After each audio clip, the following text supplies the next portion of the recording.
মা দুর্গার এই 3 নম্বর চোখটি আমার ক্লে দিয়েই বানানো। এর আগে ক্লে দিয়ে সেরকম কোনো কাজ আমি করিনি, কিন্তু নাচের জন্য সেটাও করা হয়ে গেল।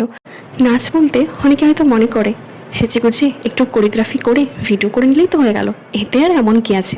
কিন্তু না, আসলেই যারা করে তারা বোঝে শুধু সেজেগুজে নাচ করলে সেটা নাচ না, এর জন্য লাগে অগাধ পরিশ্রম।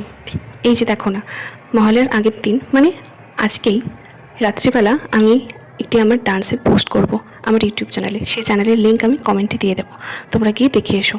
সেই শ্যুটটা করতে কত পরিশ্রম, নাচের কোরিওগ্রাফি করা, ড্রেস চুজ করা, স্টুডেন্টদের তোলানো, নিজে কোরিওগ্রাফি করা, শ্যুটের দিন ভোর 5টা থেকে উঠে নিজে রেডি হওয়া, তারপর স্টুডেন্টদের রেডি করানো, তারপর তো নাচের সময় হাজারবার টেক নেওয়া আছেই, স্টুডেন্টদের ভুল নিজের ভুল সব মিলিয়ে একটা পারফেক্ট শট পাওয়ার জন্য। তারপরে ভিউস আসে ওই হাতে গোনা কয়েকটা, কারণ মানুষ তো এখন ভালো জিনিস দেখতে ভুলেই গিয়েছে। কিন্তু এত পরিশ্রমের পরে যখন দেখি সেই চেনা মুখগুলোই সব ভালোবাসা পায়, আর অচেনা মুখগুলো পরিশ্রমের পরেও ভালোবাসা পায় না, তখন সত্যি খুব খারাপ লাগে। যাই হোক, তোমরা দেখি বলো তো আমার এই ক্লে দিয়ে বানানো দুর্গা ঠাকুরের চোখটি কেমন লাগলো। ভালো লাগলে অবশ্যই লাইক, কমেন্ট, শেয়ার আর চ্যানেলটা সাবস্ক্রাইব অ্যান্ড ফলো করে পাশে থাকবে। সবাইকে জানাই শুভ মহালয়া।